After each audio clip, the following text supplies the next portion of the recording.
I'm Tracy Sabol. Tonight on EWTN News Nightly, hitting the road. In the final days before the election, former President Trump and Vice President Harris are reaching out to Latino voters. If you win, it is entirely possible that Congress will be controlled by Republicans. So what specific concessions would you be willing to make in order to get something done on abortion access as soon as possible? What concessions would be on the table? Religious exemptions, for example, is that something that you would consider? I don't think we should be making concessions when we're talking about a fundamental freedom to make decisions about your own body. Avoiding the question. We discuss the vice president's pro-abortion stance. Meeting the Pope. Why the U.S. Secretary of Defense had an audience with the Holy Father at the Vatican. And shoot for the stars. A Virginia Catholic school receives a high honor from NASA. We'll explain.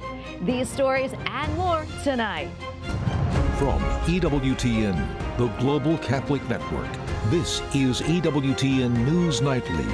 Thank you for being with us on the Feast of St. John of Capistrano. Our top story tonight, pro-life groups worry about new comments from Vice President Kamala Harris on abortion. The vice president told another network that she is against making concessions and religious exemptions. The news comes in the midst of a last-minute push by both sides to attract voters leading up to the election. White House correspondent Owen Jensen reports.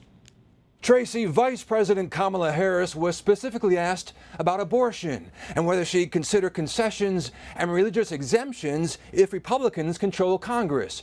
Her answer drew an immediate rebuke from SBA Pro-Life America. Vice President Kamala Harris returns to the campaign trail, traveling to the Philadelphia area to participate in a CNN televised town hall. But it's her comments on another network that raised concern. Harris told NBC, when it comes to abortion, quote, "I don't think we should be making concessions when we're talking about a fundamental freedom to make decisions about your own body." SBA Pro-Life America responded on social media, writing, Kamala Harris promises freedom, but then pledges to federally steamroll Americans into taking part in abortions against their will, adding she believes docs must perform them, taxpayers must pay for them, for any reason, in all 50 states, no exceptions. On Friday, the vice president planning a stop in Houston, Texas, which her campaign calls ground zero of Trump's extreme abortion bans. Meanwhile, Harris also released a video with one of her supporters, billionaire Mark Cuban, where they both took swipes at former President Donald Trump's economic policies. To talk about such significant policy like tariffs, much less foreign policy. He doesn't realize the impact, but literally he is going to put who knows how many small businesses out of business. He is applying a machete when a scalpel is what's necessary. These United States, we're the ones. And out west, the battle to win votes in Nevada.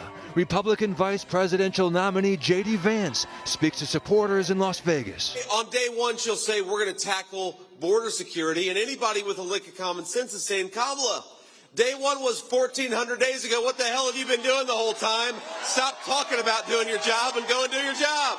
And at Christ Chapel in Zebulon, Georgia, former President Trump delivers remarks at a Believers and Ballots Faith town hall. And you know, there's persecution going on, and especially, I don't know if you've heard, with Catholics. I don't know what's going on with Catholics. Why are they after Catholics? Also tonight, 13 days until November 5th. And listen to these numbers. More than 19 million ballots have already been cast, early voting breaking records in some places. At the White House, Owen Jensen, EWTN News Nightly. I'll thank you, Owen, for that report. And we would like to take the time now to discuss a segment on last night's show and to offer our sincere apology to our viewers for the lack of context and pushback in the interview. On last night's broadcast, we interviewed a Democratic strategist on Vice President Kamala Harris's campaign push to appeal to pro-life voters with the help of Republican Liz Cheney. The former Wyoming Congresswoman attacked state-level protections for life and placed her support behind the most pro-abortion candidate in American history. I think there are many of us around the country who have been pro-life, but who have watched what's going on in our states since the Dobbs decision and have watched state legislatures put in place laws that are resulting in women not getting the care they need. Repeating a common talking point for many Democrats, Cheney says the Dobbs decision, which overturned Roe versus Wade, has resulted in laws where women are not getting the care they need. And while we were remiss for failing to interject more clarity into the comments made by former lawmaker Cheney and our guest, we'd like to do that now with Margerie Dann. She is the president of Susan B. Anthony Pro-Life America. Margerie, always great to be with you. We really appreciate it. I know while you then gave Representative Liz Cheney an A grade when she was in office, what kind of grade would you give her now? Yeah, I would give her an F without question. There's so much to unpack in the story that you have told very well. First, there are fundamentals. Either it's a baby or not a baby. We're not talking about an appendectomy. She used to say, Cheney did, that this was about the 14th Amendment. It's either that or it's not that.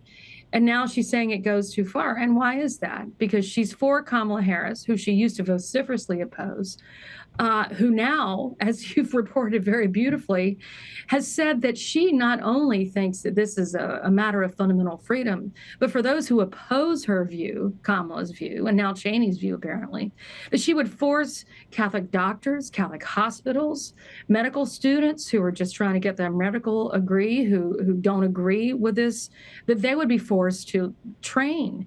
So there's no conscience protections. There's no acknowledgement that there is even another opinion, which is a very far cry from where America is. And I think there'll be a backlash. Yeah, and Margerie, last night, the woman we had on, Kristen Hahn, the Democratic strategist, she said the following, responding to Vice President Harris's pro-abortion record. Let's take a listen to it. What you're seeing the effect of some of these stringent laws is that they're not pro-life at all because they endanger the life of women. All right, Margerie, what would you say to that? It just takes your breath away. Because, of course, in every pregnancy, there are 2 lives that must be saved. And every law across the country that is passed, there is always, without exception, a remedy to miscarriage. There is a remedy to if there is a life of the mother problem, if her health, if her life is on the line, there is always an ability for a doctor to come in and give her everything that she needs. The idea that the other side has put in the minds of America and also in the minds of hospital executives across the country is that somehow in miscarriage care, they're violating laws. 100% wrong. And it has been what that very irresponsible consultant said and what is being perpetrated across the country among associations of doctors even that are responsible is that for political reasons, they're putting across this idea that somehow women won't get care. It is absolutely wrong. It's a lie. And it is completely for political purposes. It has nothing to do, once again, with the actual health and welfare of women. It has everything to do with the institution of abortion, which is as inhumane as a capital punishment and any other death-dealing murder in our country. Yeah, and as we know, abortion is not health care. In an interview with NBC's Hallie Jackson, the vice president once again reiterated her no exemption stance on abortion. Here's a comment from her. Let's take a listen to that. If you win, it is entirely possible that Congress will be controlled by Republicans. So what specific concessions would you be willing to make in order to get something done on abortion access as soon as possible? What concessions would be on the table? Religious exemptions, for example? Is that something that you would consider? I don't think we should be making concessions when we're talking about a fundamental freedom to make decisions about your own body. All right, Margerie, how is this message something that pro-life individuals or the Republicans being courted by the Harris campaign, how can they sign on to that? Well, if anyone ever doubted what the Harris and the senators running with her, what their position was, and the House members and all across the country, governors that are running, if they ever doubted what her position was, she just clarified there.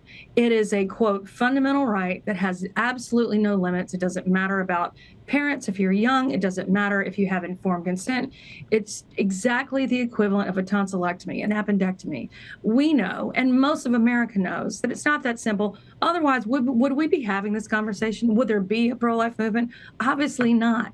So this is where all of our candidates should be drawing the line. It's where President Trump should be pointing out that people of good conscience, whether they have religious convictions or not, should be allowed to live in this country freely and live under the same First Amendment that others do, and not be forced to kill when they believe that they are that they were living in a country that provided freedom, that they would be able to just practice their profession without such a mandate. Yeah, and Vice President Harris obviously still in the Biden administration. And on Monday, just released a proposal for a rule from the Federal Health Department requiring all contraception, as we know, including abortion-causing drugs, to be covered by health insurance companies. With a record on religious freedom, do you think Catholic groups will be protected from this? No, absolutely not. I think this is a moment where, because of all of the doublespeak that's going on that you just revealed there, that we need to go back to the fundamentals. And when we're not there, that's when people lose faith in politics. The fundamentals are very, very clear. She is for abortion on demand without apology, with 100% funding from all of us, all across the country, wherever you live. And if she wins, that will be mandated on the country. If she has the House and the Senate and the presidency, there will be a law that passes that wipes out every pro-life protection in the country. The mandate of payment for abortion drugs will eliminate any of these controversies about abortion drugs moving from state to state. She will simplify the law by making abortion on demand up until the end a mandate in the rest of the country. And that is not the sort of evil simplicity that we're about in this country. Marjorie, thank you for coming on and explaining all this stuff. We really appreciate it. Always good to be with you. God bless you. Thank you. Same to you. All right, one final note. EWTN affirms the dignity and sanctity of life at all stages, from conception until natural death. And here at EWTN News Nightly and EWTN News, we want our viewers to know that we are committed to that mission and encouraging all people to vote for life. And we cannot, nor do we endorse any specific political party. Our job is to inform the consciences of our viewers with a Catholic understanding of life, and we will continue to do so and shine the light on the truth about abortion. All right, in other news, in the home stretch before the election, both Vice President Harris and former President Trump are targeting Latino voters. The former president held a summit yesterday in Miami with Hispanic leaders.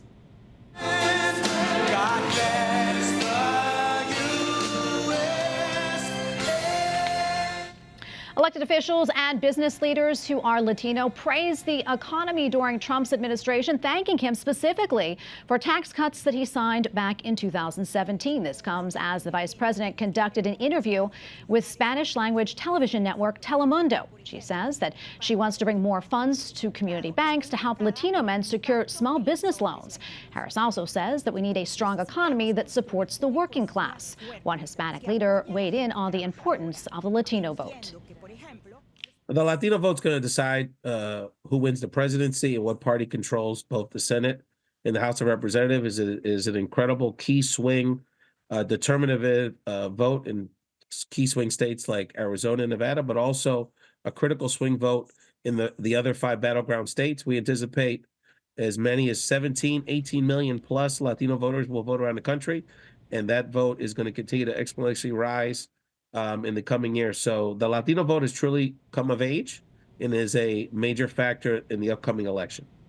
In less than 2 weeks, voters will elect a new president and decide control of the U.S. House and the Senate. In the Senate, Republican challengers are eager to flip several Democrat-held seats with only a 51-49 majority. Democrats cannot afford to lose any seats. Capitol Hill correspondent Eric Rosales joins us now in the studio with a look at a pair of states the Republicans have their eye on that could decide who controls the Senate. Eric. And good evening, Tracy. Continuing our look at the number of states that will ultimately determine control of the U.S. Senate. They include states like Arizona, Nevada, Montana, Michigan, Pennsylvania, Texas, and Ohio. But we want to concentrate tonight on the states of Wisconsin and Michigan. Take a look at the Badger State. Incumbent Democratic Senator Tammy Baldwin is going against a tough challenger, Republican businessman Eric Hovde. Baldwin is currently running for her 3rd term, and now in 2018, she was reelected by a 10-point margin, but that is certainly not the case today. She currently holds only a 1-point lead based on some 62 polls, 48-47. In that race, abortion is an issue that's front and center. am the leader in the fight to restore Roe v. Wade. It's through a bill that I lead called the Women's Health Protection Act. That bill would codify Roe v. Wade at the federal level. Hovde ran unsuccessfully for Senate in Wisconsin in 2012. He previously said that he was 100% pro-life before changing his position to include support with some exceptions. Life is a wonderful thing. And I agree that there should be exceptions for rape, incest, and the health of the mother.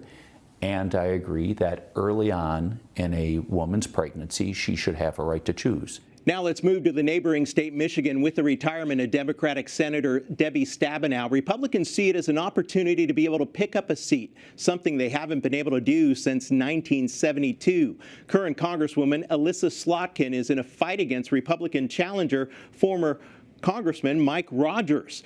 That race is so tight right now, considerably. 48 to 44. Outside groups are pouring millions of dollars into this race. National security and the economy are two major issues for that state. $1,000 a month per Michigan family because of the policies of Biden, Harris, and Alyssa Slotkin. We must win this election. This is the year. It's attacking the primary costs that are just burning a hole in people's pockets. Healthcare, prescription drugs. We finally allowed Medicare to negotiate drug prices. You've got to bring down costs like housing, childcare. If Republicans are able to flip either of these seats, they pretty much will have a lock on the U.S. Senate. But a lot can happen between now and November 5th. Tracy, back to you. Okay, thank you so much, Eric. Well, U.S. Secretary of State Antony Blinken tells reporters in Tel Aviv that an incredible opportunity remains for Israel to normalize ties with its neighbors. Take a listen to this. But more broadly, there remains, despite everything that's happened, an incredible opportunity in this region to move in a totally different direction. One that actually provides, in a durable way, for Israel's security, for its place in the region, a country that's integrated, working with its Arab partners, accepted by them, isolating Iran and those who are trying to disrupt and destroy people's lives. Blinken made the remarks before departing for Saudi Arabia. He says the kingdom could play a central role in the shift. Turning now to Lebanon, where earlier today Israeli jets struck multiple buildings. You are looking at the city of Tyre, where people there were warned to evacuate about 2 hours before the strikes. Another strike left 3 people dead. And we have a lot more still to come here on EWTN News Nightly, including special guest at the Vatican. Pope Francis meets with a top U.S. official. We have the story.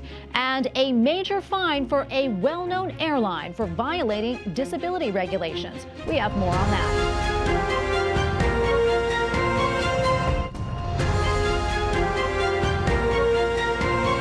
Welcome back now to Mexico, where tributes are pouring in for a priest who was murdered after celebrating Mass. People in the community say Father Marcelo Perez was, quote, a tireless apostle of peace.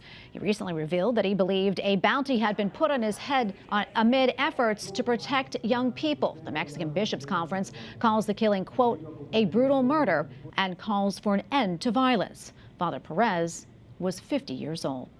Now to Turkey, where 5 people are dead after a terror attack on a defense company. Local reports say that an explosion and gunshots were heard at the facility. You're looking at footage right here from that scene. Several attackers opened fire. The facility staff was directed to shelter. So far, no group has claimed responsibility for the attack. However, security officials believe Kurdish militants are responsible. Secretary of Defense Lloyd Austin says North Korea has deployed troops to Russia for training. We are seeing evidence that there are North Korean troops that have gone to Africa. Now, what exactly? Not Africa, but Russia. What exactly they're doing, left to be seen. It comes as North Korea and Russia have forged increasingly friendly ties since Russia's invasion of Ukraine. Moscow and Pyongyang deny that troops have been deployed. The U.S. does not believe North Korean troops have reached Ukraine. Secretary Austin also made a visit to the Vatican and met with Pope Francis. Austin, a Catholic, had attended the canonization Mass on Sunday before traveling back to Rome and meeting with the Holy Father. Pope Francis received the secretary in a private audience where the two exchanged gifts. Well, the U.S. Transportation Department is fining American Airlines a whopping $50 million. This comes amid charges that the airplane giant failed to provide wheelchair assistance to passengers and also damaged thousands of wheelchairs over a 5-year period. The Texas-based company will only pay about half the fine after improving wheelchair handling and compensating affected passengers. Up next on EWTN News Nightly, Ancient Advice. A new book says writings from a 13th century saint might make our lives easier. Plus, a Catholic school chosen by NASA. We'll explain.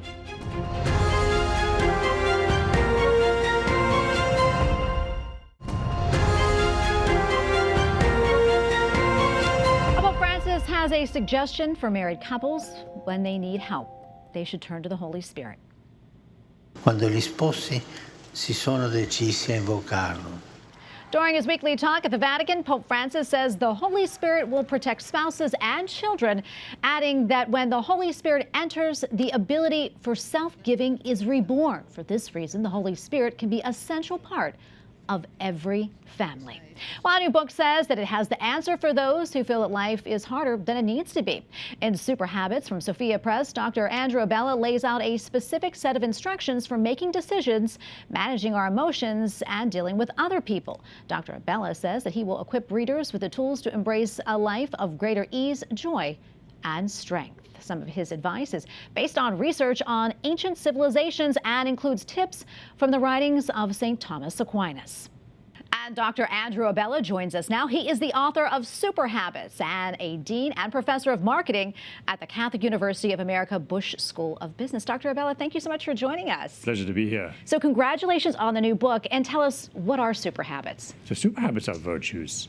But I find that so many people, when they hear the word virtue, either just think, oh, I know all about virtue, or they think, if they're not religious, oh, that's just a religious thing.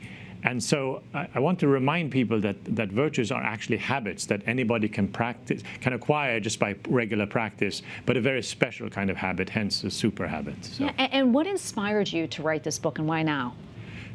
What I realized, so teaching lots of young people, but also talking across the country to Catholic leaders, executives, and so on, that a lot of people are living life in a much more difficult way than they need to be, because the virtues, the super habits, actually make life easier, because they make what we should do and the way we should be habitual. So the virtue of courage or fortitude is the habit of moving forward even though you might be afraid or anxious.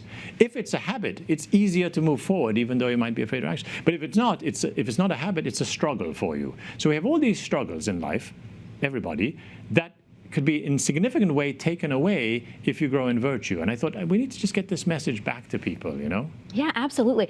Okay, I don't want you to give it all away because I know you want people to read the book, but can you give us some examples of maybe what a super habit is? Yeah, so the book starts out with several chapters on the different super habits of self-discipline. So a lot of people struggle with self-discipline. So they start out with restraint, which is the habit of saying no to things, to desires of yours that make no sense, you know? So we all have desires, and you don't want to stifle those desires, but what you want to do is recognize them, accept them, and only say yes to a desire when it's rational, when it's a good thing to do. You might be online and you see a thing that you want to buy. Instead of just buying it right away, the super habit of restraint says, no, wait, maybe I put it on a wish list, or maybe I just count to 10 and see if I still want it, you know? The key thing is starting with really tiny steps is how you build each of these super habits, which is how you build each of these virtues. You know, virtues are not things that kind of you have or you don't. They're things that anybody can acquire. Taking little steps. A line I use in the book a number of times is beginning is winning. Yeah. Just merely taking the first step. Absolutely. So. I mean, you can look at the whole staircase, but it starts with one step. Yes, exactly, yeah. And I also know you talk about St. Thomas Aquinas in this book. Yes, I do, because I wanted to make sure that what I was sharing was true. and so what I do is I take Thomas Aquinas' entire treatise of the virtues, and then I combine it with modern positive psychology, which is empirical evidence where they study the different virtues virtues and find that Aquinas was right on everything, which is really cool. So you've got the science and the philosophy, put them together. And then I wrote it in the style of a self-help book. So a lot of fun and interesting stories so that it'd be fun to read while learning St. Thomas's kind of whole framework of virtues, which isn't just a list. Can I just show a quick thing? Sure. So every book comes with this. I had so much fun designing this. This is a visualization of St. Thomas's treatise on the virtues. Now, if you read that, it's over 100 pages. That's wonderful. And we boiled you it can down hold it up right there to that. There you go. We boiled it down to just this one big page. And this poster comes with every book, along with a QR code for an app, the Super Habits app, that gives you a diagnostic of kind of how you're doing on each of the virtues. There are over 40 of them that Aquinas talks about, that I write about. And then it has an AI coach. It's all free. It's kind of included with the book. An AI coach that texts you every day to remind you to practice the virtue you've chosen. So where can folks find this book? So wherever books are sold, so on the website of the publisher, Sophia Press, or on Amazon, Barnes & Noble, and so on. Well, Dr. Abella, thank you so much for coming on. Congratulations with the book, and God bless you. My pleasure. Thank you. Well, finally tonight, NASA selects 2 middle schools for a rare, exciting program, and one of them is a Catholic school. Students at St. Mary's School in the Richmond Diocese were selected for this year's Human Exploration Rover Challenge. In the program, students pitch engineering designs for a lunar vehicle. Students from St. Mary's will eventually take their rover for testing at the U.S. Space and Rocket Center in Alabama. This is the first time the challenge is open to middle schoolers. And congratulations and God bless them. And we thank you for watching tonight. Remember, you can follow us on social media, Facebook, X, and Instagram at EWTN News Nightly. I'm Tracy Sabol. Good night and God bless.